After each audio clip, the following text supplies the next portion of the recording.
오늘 거룩하고 복된 주님의 날입니다. 다 함께 일어나셔서 주기도문 찬양하겠습니다.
어머니가 자식을 위로함같이 내가 너희를 위로할 것인즉 너희가 예루살렘에서 위로를 받으리라.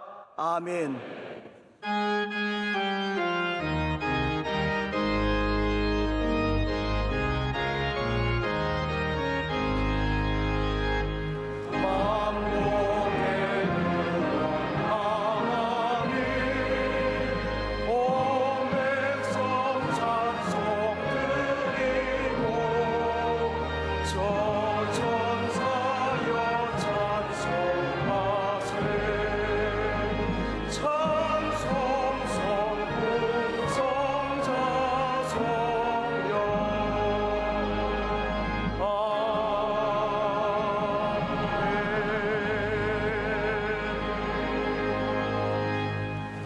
왕이신 나의 하나님이여, 내가 주를 높이고 영원히 주의 이름을 송축하리이다.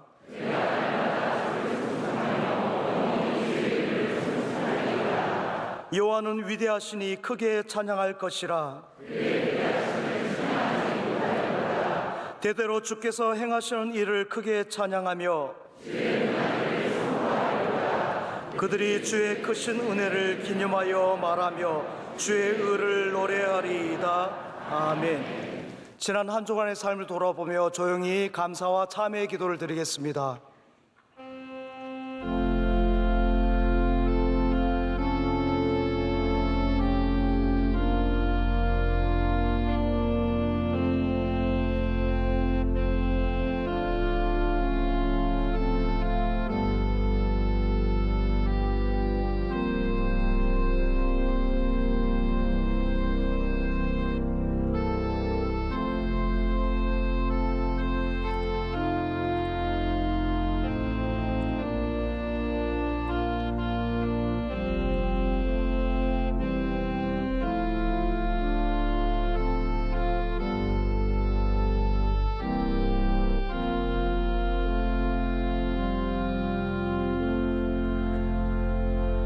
전능하사 천지를 만드신 하나님 아버지를 내가 믿사오며 그 외아들 우리 주 예수 그리스도를 믿사오니 이는 성령으로 잉태하사 동정녀 마리아에게 나시고 본디오 빌라도에게 고난을 받으사 십자가에 못 박혀 죽으시고 장사한 지 사흘 만에 죽은 자 가운데서 다시 살아나시며 하늘에 오르사 전능하신 하나님 우편에 앉아 계시다가 저리로서 산 자와 죽은 자를 심판하러 오시리라. 성령을 믿사오며 거룩한 공회와 성도가 서로 교통하는 것과 죄를 사하여 주시는 것과 몸이 다시 사는 것과 영원히 산 것을 믿사옵나이다.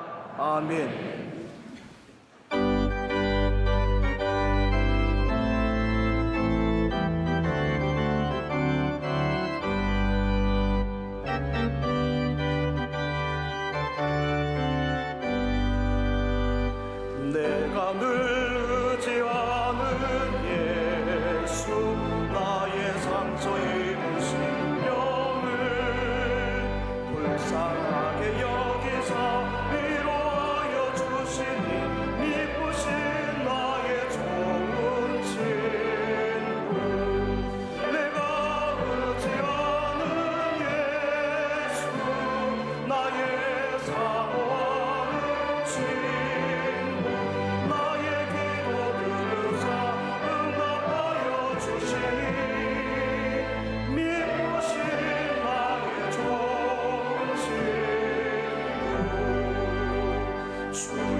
김홍원 장로님께서 예배를 위해 기도해 주시겠습니다.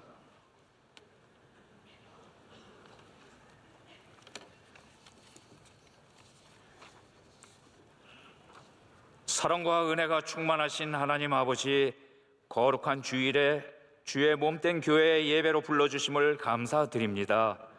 지난날 하나님 선하신 뜻대로 살지 못하고 세상 정욕을 따라 살았음을 회개하오니 용서하여 주옵시고, 이 시간 십자가 보혈로 정결케 하사 신령과 진정으로 하나님께 예배하게 하옵소서. 대한민국을 복음으로 축복하신 하나님 아버지, 이 나라와 이 민족을 불쌍히 여겨 주시옵소서. 하나님만 잘 믿는 믿음의 나라 되게 하여 주옵시고, 대통령과 위정자의 믿음과 지혜를 주옵시며, 이 나라를 공산 세력으로부터 지켜 주옵시고, 복음으로 남북이 하나 되게 하옵소서. 이태원 참사에 주님의 한량없는 위로하심으로 이웃의 희생과 아픔이 회복되고 치유받게 하옵소서. 주님의 피값으로 세우신 명성교회 위에 음부의 권세가 이길 수 없는 살아계신 하나님의 거룩한 축복의 집이 되어 들어오는 자마다 은혜 받게 하옵시고, 우리의 간구하는 모든 기도가 하나님께 상달되게 하옵소서. 또한 사명을 이어가는 교회 되게 하여 주시옵소서. 하나님 세우신 담임 목사님, 하나님의 권능과 권세로 붙잡아 주셔서 이 시대와 민족을 그리고 세계 열방을 깨우는 귀한 영적 지도자로 사명을 넉넉히 감당하도록 붙잡아 주옵시며, 또한 평생을 오직 주님으로 섬겨오신 원로 목사님, 하나님의 강한 오른팔로 붙잡아 주셔서 섬기시는 비전 선교와 군 선교에 많은 열매가 맺힐 수 있도록 은혜 주옵시고, 사모님과 자녀손들을 축복하여 주시옵소서. 국내외 선교 기관을 지켜 주옵시며, 복음 들고 땅 끝까지 나간 선교사님들을 모든 상황 속에서 어려움에 처하지 않도록 눈동자와 같이 지켜 주시옵소서. 교회 학교 모든 아이들이 명성교회 믿음의 유산을 이어가게 하옵시며, 평생에 하나님을 떠나지 않도록 은혜 내려 주옵시며, 금년 대입 수능 시험에서도 승리하게 하옵소서.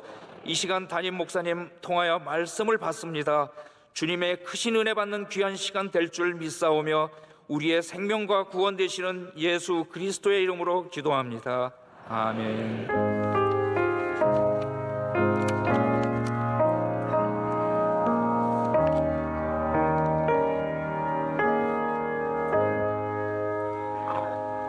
오늘 우리에게 주신 하나님의 말씀은 신약 성경 요한복음 5장 2절에서 9절까지 말씀입니다. 요한복음 5장 2절에서 9절까지 말씀입니다. 이 말씀을 오다희 집사님과 이정현 집사님께서 봉독해 주시겠습니다. 예루살렘에 있는 양문 곁에 히브리 말로 베데스다라는 못이 있는데, 거기 행각 5이 있고 그 안에 많은 병자, 맹인, 다리 저는 사람, 혈기 많은 사람들이 누워 물을 움직임을 기다리니, 이는 천사가 가끔 못에 내려와 물을 움직이게 하는데, 움직인 후에 먼저 들어가는 자는 어떤 병에 걸렸든지 낫게 되밀어라. 거기 38에 된 병자가 있더라.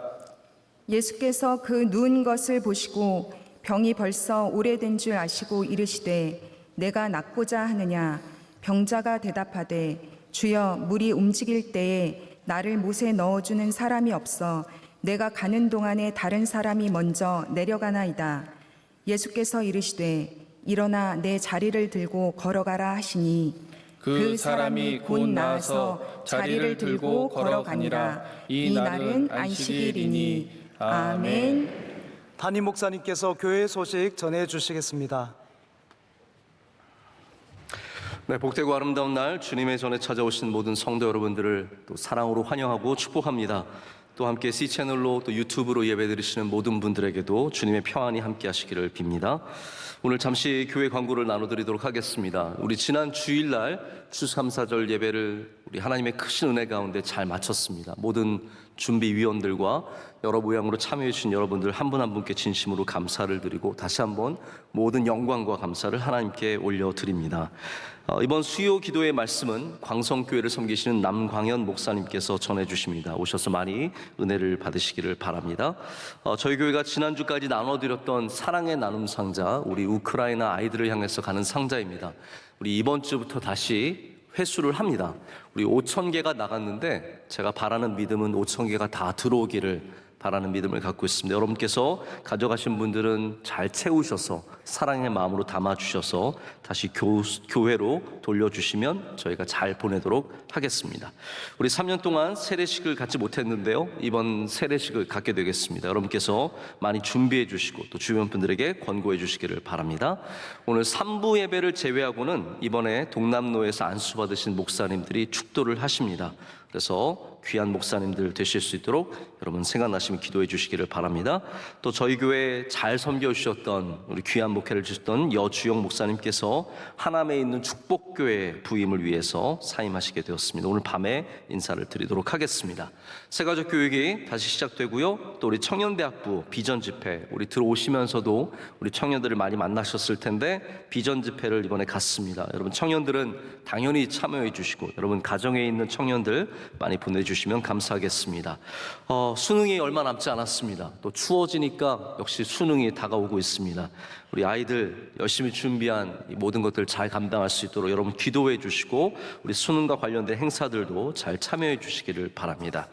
오늘 저희 교회에 방문해 주신 여러 믿음의 귀한 다른 나라에서 오신 분들이 계십니다. 우리 우간다에서 보건의료행정공무원 11분이 우리 한국의 연수차, 우리 명성교회 김철수 장로님이 지금 코이카와 연합해서 함께하고 있는 그런 일들이 있는데 초청을 받으셔서 11명이나 오늘 특별히 안 오셔도 되는데 믿음 생활하시는 분들이라서 또 예배 드리고사 참여를 해주셨습니다. 우리 잠깐만 자리에서 일어나 주시면 우리 축복해 드리겠습니다. 감사합니다. 네. 감사합니다. 굉장히 추우실 거예요. 우리 한국이 지금 매섭게 추우실 텐데 잘 지내다 가셨으면 좋겠습니다. 이제 찬양으로 하나님께 영광 올려드리겠습니다. 우리 기도 열심히 하는 찬양대 정성껏 준비한 찬양 올려드리겠습니다.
이제 담임 목사님께서 공간 세 번째 치유와 위로의 공간이란 제목으로 말씀 전해 주실 때 큰 은혜의 시간 되시기 바랍니다.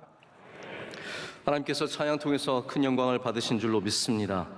우리 지금 대한민국이 지난 한 주 동안 큰 아픔의 시간을 지나가고 있습니다. 이런 불행한 참사가 다시 반복되지 않도록 저희가 진실된 조사와 또 충실한 주사를 통해서 잘잘못을 따지는 것도 중요하겠지만 지금 당장은 무엇보다도 많은 피해를 당하신 수많은 가족들과 또 당시 그날 수많은 트라우마를 경험한 우리 청년들이 이 어려운 문제를 잘 넘어갈 수 있도록 위로하고 또 치유하고 함께 돌보는 그러한 시간이 되어야 할 거라고 생각을 합니다. 우리 이렇게 당장 어려움을 당한 분들뿐만 아니라 사실 우리 모두에게는 치유가 필요합니다. 우리 마음이 상하지 않은 사람이 없고 육신이 아프지 않은 사람이 없습니다. 우리 영혼이 또 치유가 필요합니다. 우리 모두에게 치유가 필요한 시간입니다. 또 특별히 가을에 여러분께서 잠시라도 좀 쉼을 내셔서 공기도 쐬고 그리고 좋은 단풍들, 경치를 보면서 마음에 조금이라도 이렇게 여유를 갖는 시간들도 좀 필요한 것 같습니다. 제가 마침 아내와 함께 둘이서 하루 오후를 내어서 가까운 쪽에 나갔다 온 적이 있습니다. 가평이라고 하는 곳에 가서 이렇게 오랜만에 좀 익어가는 그 가을의 전경들을 보면서 굉장히 마음의 치유를 많이 받았습니다.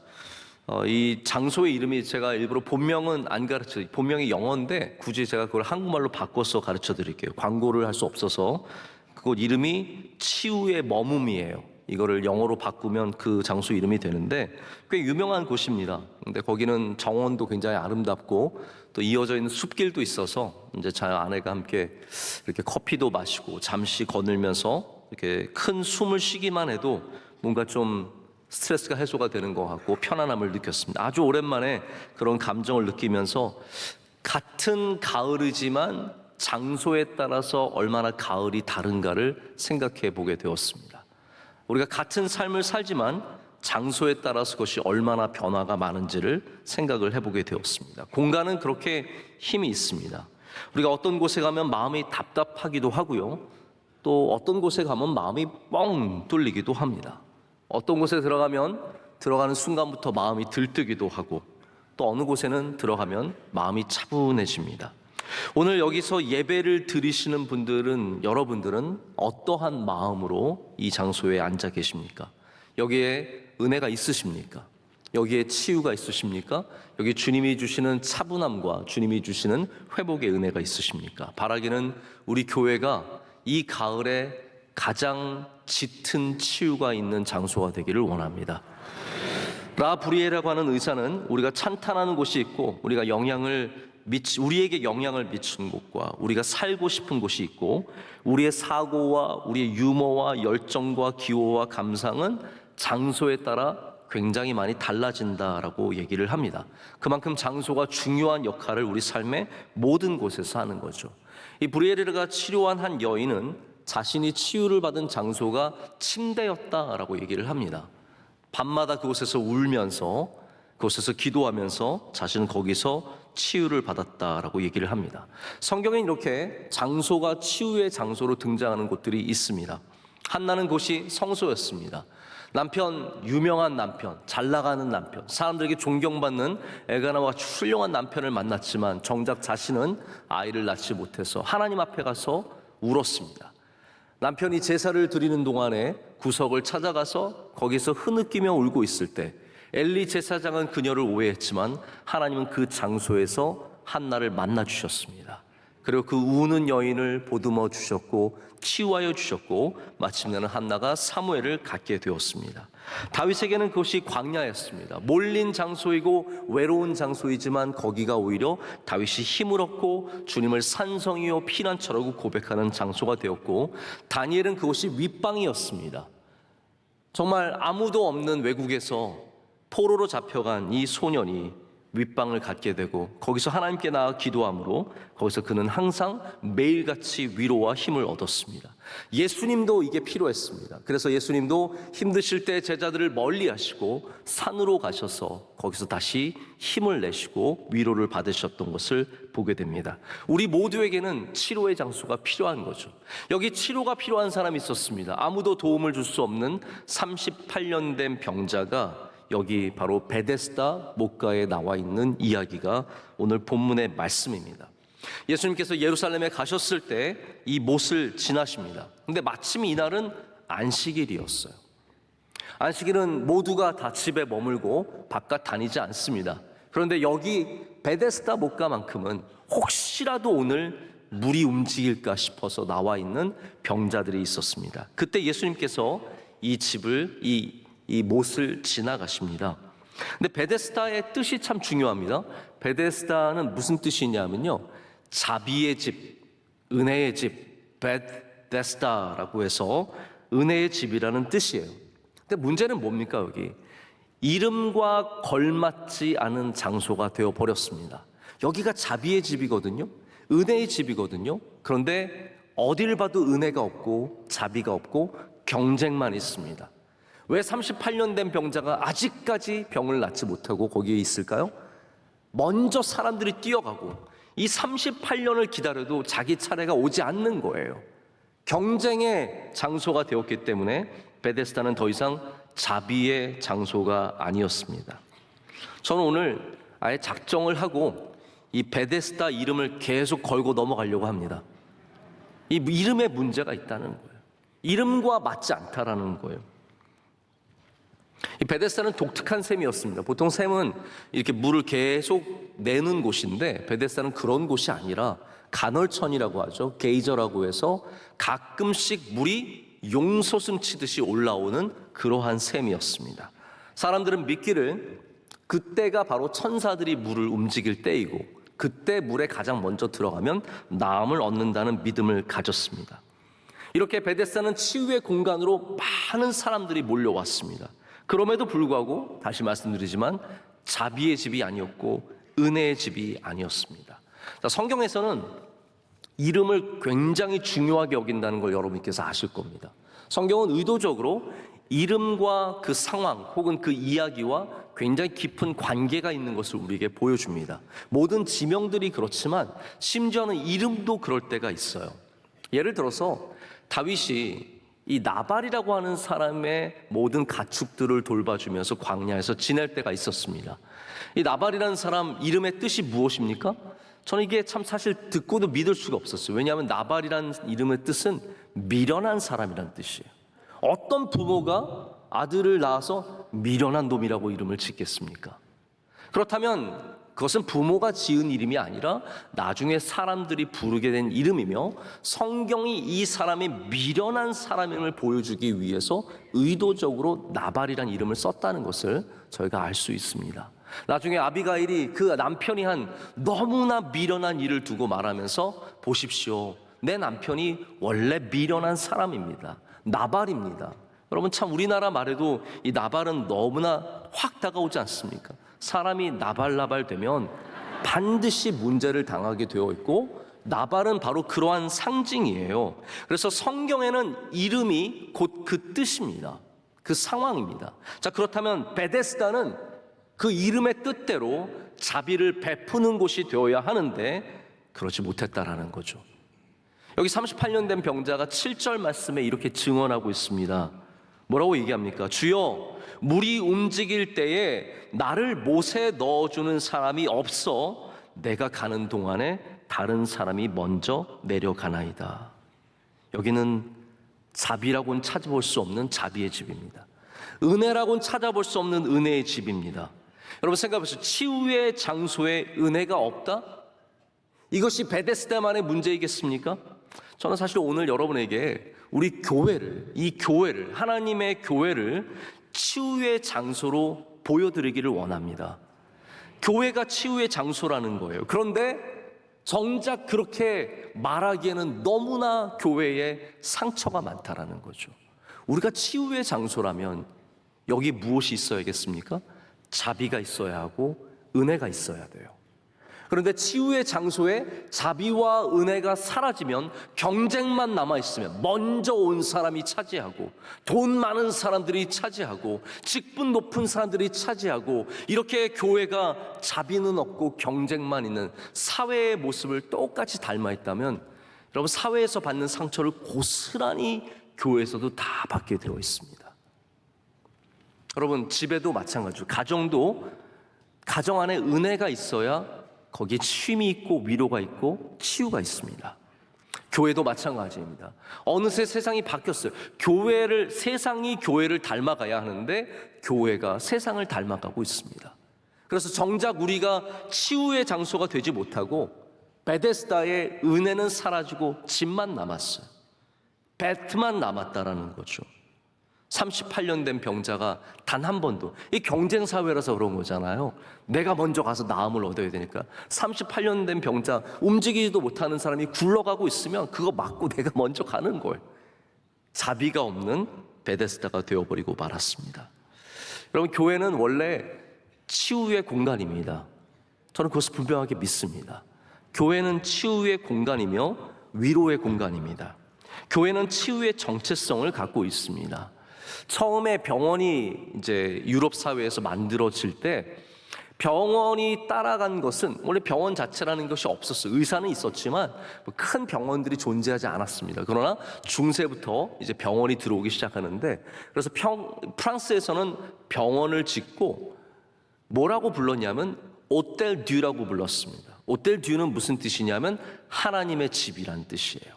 왜냐하면 디자인 자체를 교회를 따라했어요.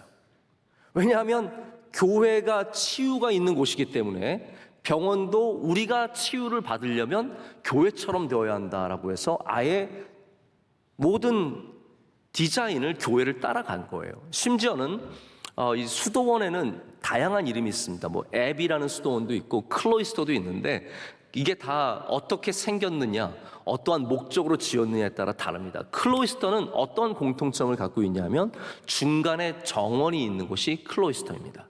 그래서 중간에 직사각형, 정사각형의 정원이 있고 아마 여러분 유럽에 여행을 가보신 분들은 그런 곳을 많이 가보셨을 거예요. 이렇게 중정이 있고 그 주변으로 복도들이 있는 곳을 우리가 클로이스터라고 부릅니다.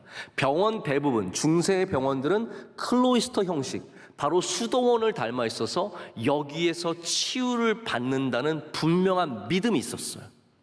그래서 교회는 원래 이렇게 치유하는 곳으로 만들어졌고 병원도 그것을 따라간 겁니다. 하나님께서는 이 교회라는 공간에 또한 거룩함을 주셔서 이 공간을 통해서 우리에게 치유의 은혜를 얻게 하십니다.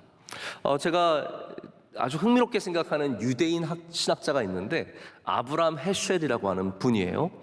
이분이 안식일에 대해서 아주 훌륭한 이 통찰력을 우리에게 가르쳐 주시는 분인데 이분이 거룩함에 대해서 조사를 했습니다.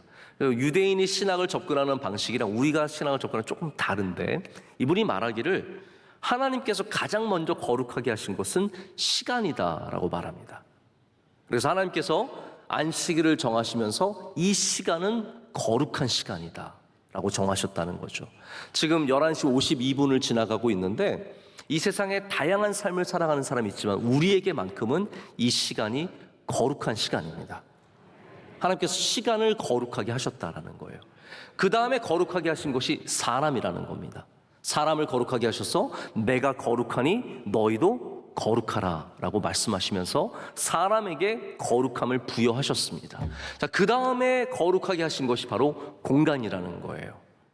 그래서 이스라엘 사람들이 광야에 간 다음에 하나님이 보이지 않고 또 모세가 하나님을 만나러 간 사이에 리더십이 없자 바로 금을 모아서 금송아지를 만들고 거기에 절하고 난리가 났습니다. 하나님께서 너무 가슴 아파하셨고 실망하셨죠. 그 다음에 하나님께서 모세에게 시키신 일이 뭐냐 하면 성막을 지어라. 안 되겠다. 너는 장막을 지어라. 장막을 짓고 내가 거기에 가서 너희들을 만나고 너희의 제사를 받고 너희의 기도를 듣고 그래서 하나님께서 그때서야 비로소 장막을 짓게 하셔서 이곳을 거룩하게 하셨다라는 거예요. 여러분 우리가 지금 예배드리는 이곳은 다른 건물과 차이가 없습니다. 그러나 하나님께서 이곳을 거룩하게 하시기 때문에 여기에 거룩함이 있는 겁니다. 이 시대의 신학이 교회를 모임, 사람으로만 몰고 가는 성향이 있습니다. 교회는 모임이다. 교회는 사람이다. 그러니까 건물은 중요한 게 아니다. 여러분, 그것이 일부분은 맞는 이야기예요. 그러나 우리가 가끔씩 너무 이런 것들을 쫓아가다가 좋은 것들을 그냥 버릴 때가, 아무 분별 없이 버릴 때가 참 많습니다. 여러분, 교회는 이 공간의 거룩함을 잃어버려서는 안 돼요. 하나님이 주신 이 공간에 주신 은혜를 버려서는 안 됩니다. 우리가 이 교회를 잘 지킨다는 것은 당연히 우리의 모임, 우리 성도 간의 모임, 예배드리는 이 모임도 참 잘 지켜야겠지만 우리에게 주신 공간을 거룩하게 해서 여기서 하나님이 영광 받으시도록 우리가 함께 이 공간을 지키는, 둘 다 놓쳐서는 안 된다는 거죠. 그래서 교회는 반드시 하나님이 주신 이 거룩함의 거룩성을 지켜야 합니다. 바로 그 이유 때문에 우리는 여기를 치유의 공간이라고 부를 수 있는 겁니다. 자, 우리가 또 다른 신학적인 부분 제가 하나만 더 말씀을 드리겠는데 좀 힘드시더라도 여기까지만 좀 들어주시면 좋을 것 같습니다. 보통 교회를 우리 헬라어를 따라서 에클레시아라고 부릅니다. 에클레시아 들어보셨죠? 에클레시아는 정말 말 그대로 모임이라는 뜻이에요. 이것 때문에 신학자들이 다 교회는 건물이 아니라 모임이다 이렇게 나가시는 것 같아요. 그러나 에클레시아가 처음에 어떻게 쓰였는지도 아셔야 돼요. 처음에 그냥 사람들끼리 모여있는 것을 에클레시아라고 부르지 않았습니다. 로마의 시저가, 카이사르가 황제가 된 다음에 로마가 팽창을 합니다. 식민지와 이 야만인들 사이에 우리가 로마가 어떤 문화를 갖고 있는지, 로마가 어떤 나라인지를 전해야 되는데 이게 참 어려운 거예요. 그래서 로마의 시저가 만든 것이 에클레시아입니다. 에클레시아는 식민지와 야만인들 사이로 들어가서 바로 로마가 어떠한 나라의 어떠한 문화와 어떠한 것들을 갖고 있는지를 보여주는 일종의 모델하우스였어요. 그래서 저 적진 깊숙이 로마를 보여주기 위해서 세운 것이 에클레시아입니다. 자, 그렇다면 이 시대의 우리 에클레시아의 교회의 의미는 무엇일까요? 이 세속적인 세상에 이 베데스다와 같이 경쟁에서 먼저 내려가는 사람이 병이 낫는 이 시대에 하나님께서는 교회가 하나님의 나라의 모델이 되기를 원하시는 겁니다. 여기에 오면 사람들이 여기서 하나님이 무엇을 기뻐하시는지, 하나님이 무엇을 중요하게 여기시는지, 하나님이 어떠한 예배를 받기 원하시는지, 하나님의 사랑과 하나님의 은혜가 무엇인지를 볼 수 있어야 된다는 거죠. 그래서 우리 교회는 이 공간을 통해서 이 세상에 하나님의 나라를 보여줘야 합니다. 모델 하우스가 되어야 합니다. 마치 여러분 아파트 사기 전에 모델 하우스 가서 어떻게 생겼는지를 보는 것처럼, 똑같은 건 아니지만 그것을 통해서 생각해 보는 것처럼 여기에 온 모든 사람들이 바로 하나님의 나라의 회복과 하나님의 나라의 치유의 역사와 하나님의 나라의 위로를 맛볼 수 있어야 합니다. 그것이 바로 우리에게 주신 사명이라는 거죠. 교회가 그래서 베데스다가 되어야 합니다. 그러나 잘못된 이름만 베데스다가 아니라 진짜로 은혜와 자비가 있는 곳이 될 때 여기서 하나님께서 치유의 역사를 우리 가운데 베풀어 주실 줄로 믿습니다. 자, 그런데 이 베데스다, 여기 38년 된 병자가 있는 베데스다는 자비가 없어요. 은혜가 없어요. 38년 동안 그 어느 누구도 도와주지 않았습니다. 얼마나 잔인한 곳입니까? 자비가 아니라 잔인한 곳입니다. 그런데 이 병자가 마침내 치유함을 받게 됩니다. 어떻게 치유함을 받게 됩니까? 바로 그 경쟁의 자리에, 이 잔인한 자리에 예수 그리스도께서 오셨기 때문입니다. 주님께서 베데스다에 오셨을 때 진짜 치유가 이곳에 임하게 된다는 것이죠. 여러분, 예수님께서 이곳에 오시지 않으면 여기는 그냥 공간에 지나지 않습니다. 그러나 예수님께서 우리 이 교회에 임재하실 때 여기가 진짜 치유의 공간이 된다는 것이죠. 예수님이 없다면 껍데기에 불과합니다. 우리가 아무리 커지고 지금 7,000석인데 만석이 되어도 예수님께서 이 베데스다에 오시지 않으면 여기에 치유가 일어나지 않습니다. 여기 구원이 일어나지 않는다는 거죠. 여기 온통 38년 된 병자들이 구원을 얻고자 기다리기만 할 뿐 여기는 껍데기에 지나지 않습니다. 그래서 성경에는 치유의 사건들이 공간 속에서 일어나지만 반드시 그 공간에 말씀과 믿음과 순종이 함께하는 것을 보게 됩니다. 이게 없으면 공간은 아무 의미가 없습니다. 어디 가면 낫는다? 아니에요. 거기 가서 낫는 게 아니에요. 거기에 하나님의 은혜를 주셔야 된다는 거죠. 나아만 장군이, 이 큰 제국의 군대 장관이 나병에 걸렸습니다. 얼마나 난리가 나겠습니까?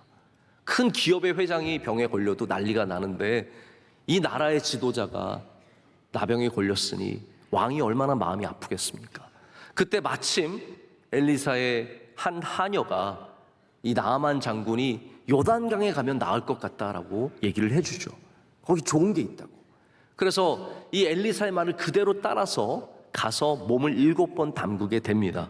그때 나아만 장군이 이런 말을 합니다. 열왕기하 5장 12절에 이런 말씀이 있는데요. 다메섹강 아바나와 바르바른 이스라엘 모든 강물보다 낫지 아니하냐. 이게 몸을 담그면서도 싫은 거예요.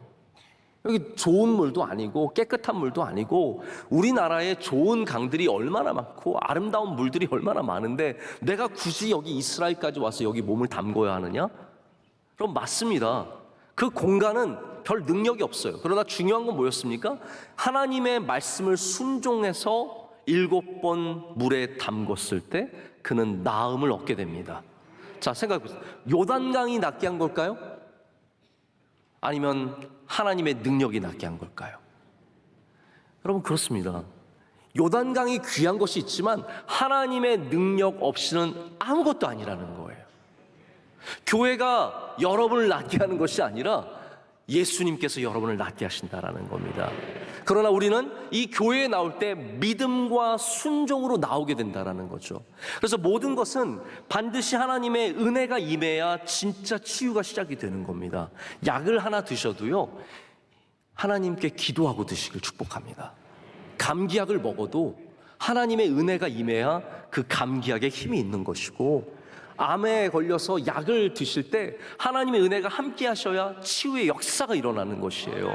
무슨 일을 하든지 하나님의 말씀과 하나님의 능력이 임하는 곳에 진짜 그 참 치유의 능력이 나타나게 된다라는 겁니다. 우리 교단에서 목회를 참 잘하고 계시는, 제가 이렇게 평가하기도 아주 귀한 목사님 한 분 계십니다. 이분은 교회 이름 자체가 치유하는 교회예요. 우리 교회에 오셔서도 말씀을 전하신 적이 있는 김의식 목사님입니다. 지금 저희 교단의 부총회장으로 섬기고 계시고 내년에는 총회장이 되십니다. 근데 이분이 처음에 이 교회 목회로 가셨을 때 교회가 상처가 너무 많았대요.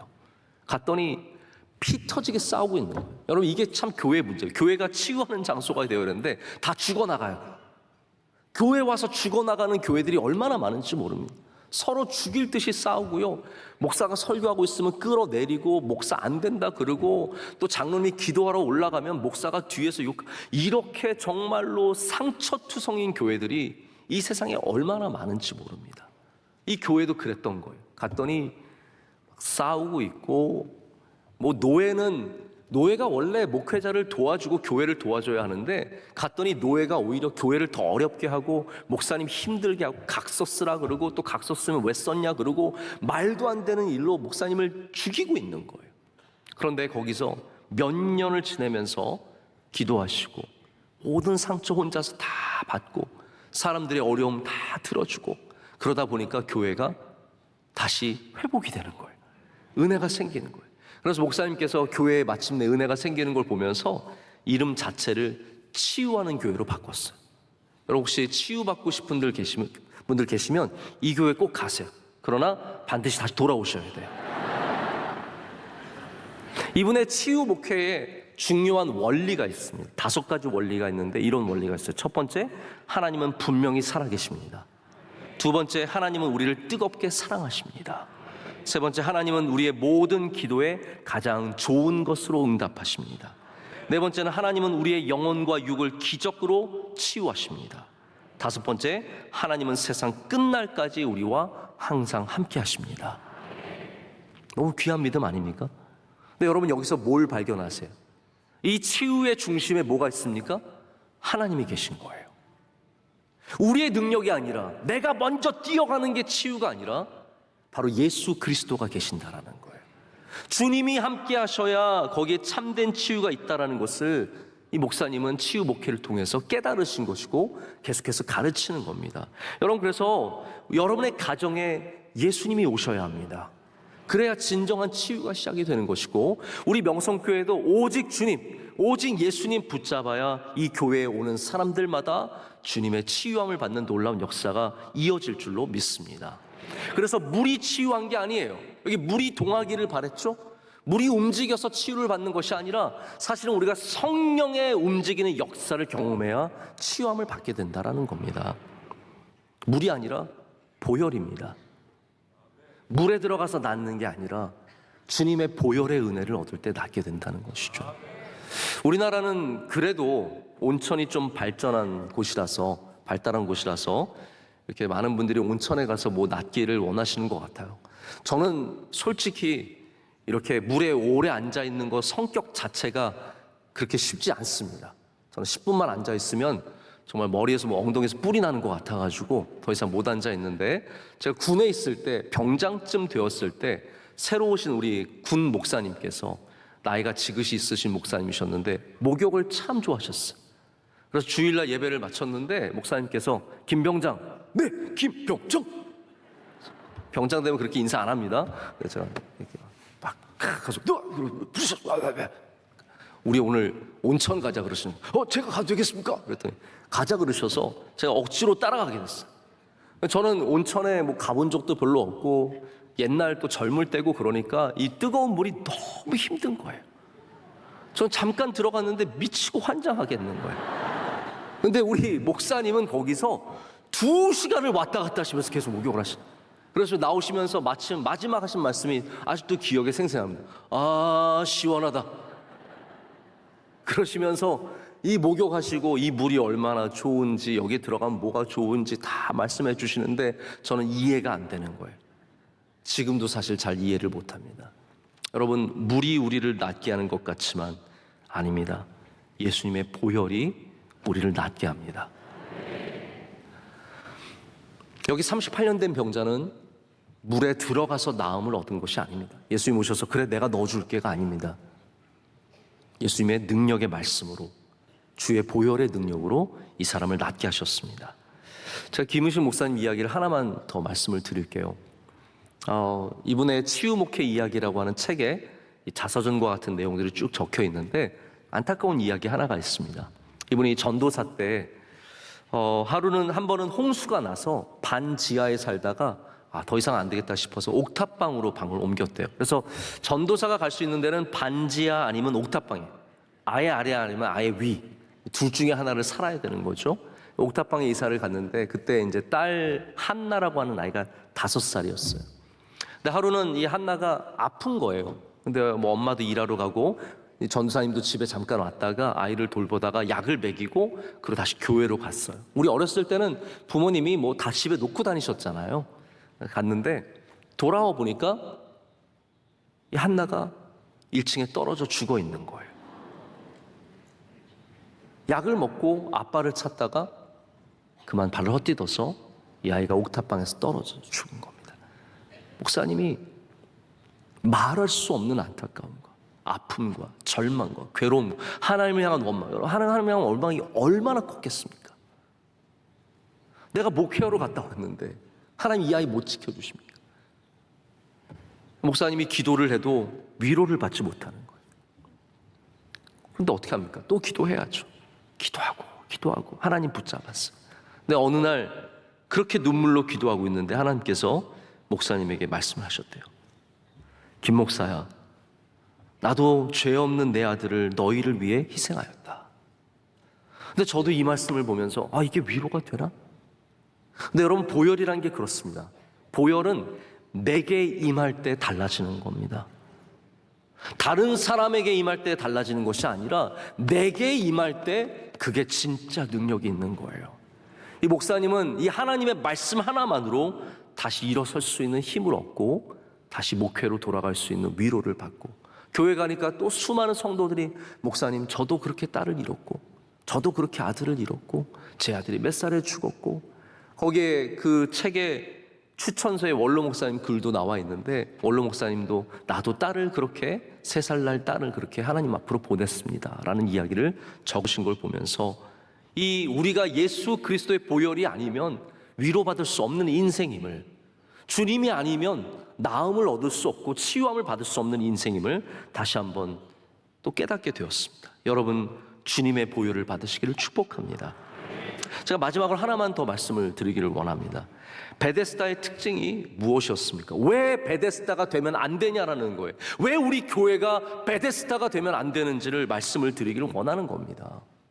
베데스다는 치유의 공간이었지만 각자 도생의 공간이었어요. 내가 알아서 살아야 돼요. 내가 낫기 위해서 남들과 싸워서 같은 병자들끼리 싸워서 내려가야 돼요. 누가 먼저 내려가느냐? 이 치유의 공간이지만 여기 치유가 없는 거죠. 이 교회가 치유의 공간이 베데스다의 진정한 베데스다 은혜를 되찾기 위해서는 남의 어려움을 볼 줄 아는 눈이 생겨야 합니다. 여기는 이 병자를 발견하지 38년 동안 버려졌어요. 누가 한 명이 안 봐주는 거예요. 여러분 왜 치유가 이 세상에 없습니까? 약자들을 사람들이 봐주지 않습니다. 슬퍼하는 사람들을 봐주지 않습니다. 다 없는 사람 취급하고 그냥 건강하고 좋은 사람들끼리 살아가는 거죠. 여기에는 치유가 있을 수가 없는 거예요. 체스터튼이라고 하는 유명한 소설가이자 신학자가 있습니다. 이분의 영향을 많이 받은 분이 C.S. 루이스예요. 그래서 이 체스터튼은 이 영미권에서는 굉장히 존경받는 신학자입니다. 이분이 쓴 정통이라고 하는 책도 우리 신학도들은 반드시 읽어야 하는 책 중에 하나입니다. 근데 이분이 쓴 소설도 굉장히 인기가 많았어요. 그 중에 하나가 브라운 신부 브라운이라고 하는 소설입니다. 일종의 추리 소설이에요. 1911년도에 쓴 한 작품이 있습니다. 결백이라고 하는 제목의 작품인데 거기에 소제목으로 투명인간, The Invisible Man이라고 하는 제목의 글이 있습니다. 여기에는 어떠한 사건이 있냐면 범죄가 일어났는데 누구도 범인을 못 봤어요. 왜 못 봤느냐? 여기에 신부 브라운이 굉장히 중요한 인사이트 하나를 우리에게 제공합니다. 원인이 있다는 거예요. 왜 그랬냐면 이런 이야기를 드립니다. 시골 저택의 큰 집에 아주 부자 부인이 한 명 살고 있어요. 가서 묻습니다. 이 세계는 당신 말고 누가 있습니까? 당신 누구랑 사세요? 그랬더니 이분이 말하기를 저 혼자 살아요. 혼자 있습니다. 라고 대답을 합니다. 그런데 그 주변을 보면 청소하고 있는 하인이 있고 부엌에서 일하고 있는 주모가 있고 다양한 사람들이 그 성 안에서 그 성을 지키며 살아가는데 이 여자는 뭐라고, 이 부인은 뭐라고 얘기해요? 나 혼자 삽니다 라고 얘기합니다. 이게 바로 연약한 사람들, 비천한 사람들, 그리고 병든 사람들, 이런 사람들을 볼 수 없는 눈 때문이다 라고 말합니다. 여러분 이 시대에 약자가 없는 게 아니라 우리가 보지 못할 뿐이에요. 우리 주변에 어려운 사람이 없는 게 아니라 우리가 보지 않고 있기 때문입니다. 베데스다의 문제는 무엇이었습니까? 수많은 연약한 사람들이 있었지만 서로 보지 않았어요. 아무도 상관하지 않았어요. 오직 내 건강, 오직 내 집, 오직 내 잘된 반 있었기 때문에 거기가 은혜의 집, 자비의 집이 아니라 잔인한 집이 되었고 경쟁의 집이 되었습니다. 여러분 우리 명성교회는 보이는 교회가 되기를 원합니다. 보이는 교회. 우리 주변에 어려움을 겪는 사람들이 보여야 합니다. 아픔 속에 있는 사람들이 보여야 합니다. 그 사람들을 먼저 가라고 힘내라고 다시 일어설 수 있도록 돕고 사랑하고 축복하는 교회가 될 때 이 교회가 정말로 치유의 공간으로 변할 줄로 믿습니다. 저는 바라는 마음이 있습니다. 우리 명성교회가 앞으로 이곳에 오시는 분들마다 주님의 역사심을 경험하는 교회가 되었으면 좋겠습니다. 하나님의 살아계심을 경험하는 교회, 하나님의 치유하심을 경험하는 교회, 정말 아픈 자들이 와서 기적적으로 낫고 상처 입은 사람들이 와서 기적적으로 주님의 은혜를 만나서 낫는 교회가 되기를 간절히 소망합니다. 그러기 위해서는 우리가 베데스다의 잃어버린 은혜를 되찾아야 합니다. 볼 수 있어야 합니다. 연약한 사람들을 볼 수 있는 교회가 될 때 바로 이 교회를 통해서 수많은 38년 된 병자들, 10년 된 병자들, 50년 된 병자들, 아픔과 상처가 많은 사람들이 주님께로 나아가는 은혜를 얻게 될 줄로 믿습니다. 함께 기도하겠습니다. 하나님 아버지 감사합니다. 오늘 주님 가까이 우리를 불러주시고 또 우리에게 말씀하여 주시고 우리를 주님의 은혜로 채워주시니 감사합니다. 하나님, 이 경쟁의 사회에 먼저 뛰어가지 않으면 올라갈 수 없고 살 수 없는 이 시대에 하나님, 우리 명성교회는, 우리 주님의 성도들은 치유의 공간을 만들어가기를 원합니다. 하나님, 여기가 주님께서 살아서 역사하시는 베데스다가 되게 하여 주시옵소서. 오는 사람들마다 예수님을 만나게 하시고 주님의 보혈의 은혜를 얻게 하여 주시오며 서로의 아픔을 발견할 수 있는 은혜를 허락하여 주시옵소서. 예수님의 이름으로 기도드립니다. 아멘. 주신 말씀을 생각하시면서 찬송가 419장을 찬양하겠습니다. 찬양하시면서 새가족 등록과 함께 준비하신 예물 하나님께 올려드리겠습니다.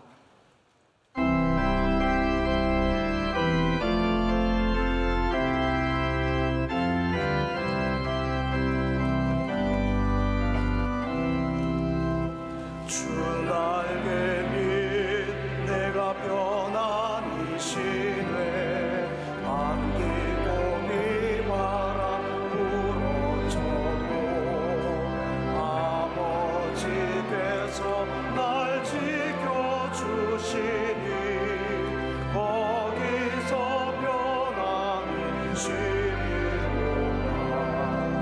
주 날개 밑 평안하다. 그 사랑 그늘 잠이요. 주 날개 밑 내쉬는 영혼 영원히 거기서 살리. 주 날개 밑 나의 피난처되니 거기서 쉬기를 원하노라. 세상이 나를 미루지 못하나 거기서 평화를 누리리라. 주 날개 밑 평안하다. 그 사랑 그늘 잠이요. 주 날개 밑 내쉬는 영혼 영원히 거기서 살리. 주 날개 밑 참된 기쁨이 있네. 고달픈 세상 길 가는도다. 나 거기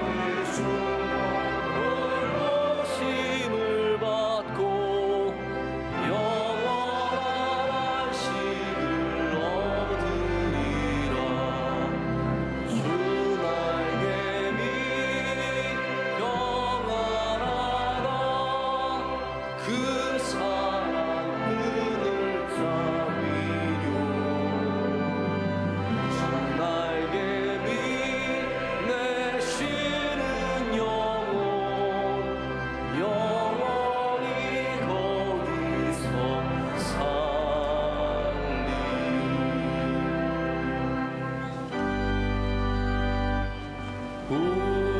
우리에게 향하신 여호와의 인자하심이 크고 크도다. 크시도다. 크고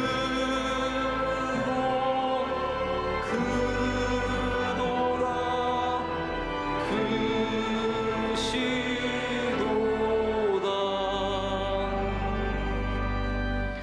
은혜와 자비가 풍성하신 하나님 아버지, 오늘도 주의 사랑하는 백성들을 주의 은혜의 목가로 모아주심을 감사합니다.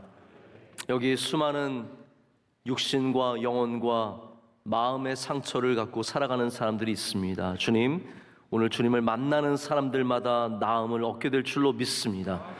하나님, 오래된 질병들 떠나가게 하여 주시옵고, 우리 마음에 쌓여있는 수많은 아픔들과 상처들을 주님께서 깨끗하게 씻어내어 주실 줄로 믿습니다.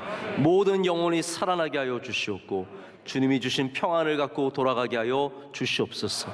앞날을 염려하지 않게 하여 주시오며, 주님을 믿는 믿음으로 승리하는 주의 백성들 다 되게 하여 주시옵소서. 이 시간 정성을 다해 준비한 예물을 주님께 올려드릴 때 주님 기뻐 받아 주시옵고, 드리는 손길들마다 주의 은혜를 더하여 주시오며, 모든 기도의 제목에 응답하여 주시옵소서. 하나님 아버지, 이 나라를 불쌍히 여겨 주시옵소서. 우리는 다시 또 큰 일을 만나 어려움 속에 신음하며 눈물을 흘리며 아파하고 있습니다. 위로하여 주시고 낫게 하여 주시옵고, 모든 잘못된 것들이 고쳐지게 하셔서 안전한 나라가 되게 하여 주시오며, 하나님 특별히 큰 아픔을 당한 가족들 위로하여 주시고 새 힘을 허락하여 주시옵소서. 하나님 아버지, 우리 명성교회를 주의 장중에 붙잡아 주셔서 주님 기뻐하시는 교회가 되게 하여 주시오며, 이 시대의 베데스다가 되게 하여 주셔서 수많은 상처 입은 사람들이 와서 주님을 만나고 구원받는 교회가 되게 하여 주시옵소서. 하나님, 대통령을 비롯한 위정자들과 하나님 나라를 섬기는 분들 한 분 한 분 지켜주시옵고, 또 하나님 우리 선교사님들과 주님의 귀한 종들을 지켜 보호하여 주시옵소서. 오늘 3부 예배 가운데 섬기는 주님의 귀한 종들을 올려드립니다. 기도하신 장로님의 기도를 기뻐 받아 주시오며, 그 가정과 삶 가운데 은혜의 은혜를 더하여 주시옵소서. 성경 몽독한 믿음의 가정 주의 장중에 붙잡아 주시며 귀하게 쓰임받게 하여 주시옵소서. 찬양대 찬양을 기뻐 받아 주시오며, 영원토록 아름다운 찬양으로 주님께 나아가게 하여 주시옵소서. 모든 예배위원들 한 분 한 분 주님 기름 부어주시며 은총을 더하여 주시옵소서. 교회에 보이지 않는 곳에 있는 수많은 주의 종들 하나님께서 기뻐 받아 주시옵고 은혜를 더하여 주시오며 복을 내려 주실 줄로 믿습니다. 사랑하는 원로 목사님 신원을 강건하게 붙잡아 주시고, 오늘 가신 곳에서 말씀 전하실 때도 능력으로 함께하여 주시옵소서. 이 모든 것을 주님께 감사함으로 아뢰며 예수 그리스도의 이름으로 기도드립니다. 아멘. 네, 오늘 3부 예배에 등록해 주신 분들이 계십니다. 우리 크게 박수로 환영하겠습니다. 감사합니다. 잘 나오셨습니다. 우리 옆에 분들과 서로 인사하실 때 믿음으로 깨끗함을 얻으세요. 서로 축복하겠습니다. 믿음으로 깨끗함을 얻으세요. 네, 믿음으로 깨끗해지시기를 축복합니다. 네, 날씨가 추워지면서 또 교회는 오히려 채워지는 은혜를 누립니다. 여름에는 더워서 안 오시는 분들도 계시는데 겨울에는 따뜻해집니다. 그리고 교회에 오셔서 따뜻함 속에서 여러분의 모든 것들이 치유받는 은혜가 있으시길 축복합니다. 우리 지난주 시작된 추수감사절을 통해서 우리 계속해서 감사가 이어져 가시기를 바라고, 제가 사실 공간 이 시리즈 설교만 아니었으면 오늘 감사 설교를 하고 싶었어요. 왜냐하면 여러분, 감사는 시작하는 거로 끝나면 안 됩니다. 반드시 이어가시기를 축복합니다. 감사절 지났다고 감사를 딱 접고 이렇게 넣지 마시고 항상 감사를 펴서 보시고 오늘도 감사하시고, 저도 오늘 새벽에 일어날 때 감사하면서 일어났습니다. 하나님, 그게 억지로 약간 하는 게 있었는데 그래도 감사하니까 좋더라고요. 하나님 감사합니다. 저 설교할 수 있는 은혜 주셔서 감사합니다. 좋은 가정 주셔서 감사합니다. 좋은 교회 주셔서 감사합니다. 감사할 것이 영원히 많은 줄로 믿습니다. 감사하는 여러분 되시기를 축복합니다. 오늘 찬양대 찬양도 은혜가 넘쳤습니다. 감사합니다. 박수하겠습니다. 축복합니다. 우리 3부 예배에 늘 디아스포라 우리 형제 자매들이 함께 자리해서 예배드리고 있습니다. 우리 디아스포라도 축복하겠습니다. 감사합니다. 축복합니다. 축복합니다. 감사합니다. 일주일 동안도 주님 안에서 승리하시고, 우리 청년대학부의 비전 집회와 또 우리 앞으로 다가오는 수능, 우리 고3 학생들, 재수원 학생들, 여러 수능 또 맞이하시는 부모님들이 더 마음이 애타실 텐데 우리 수능 맞는 가정들 위해서 기도 많이 해주시기를 부탁을 드리겠습니다. 함께 찬양하겠습니다.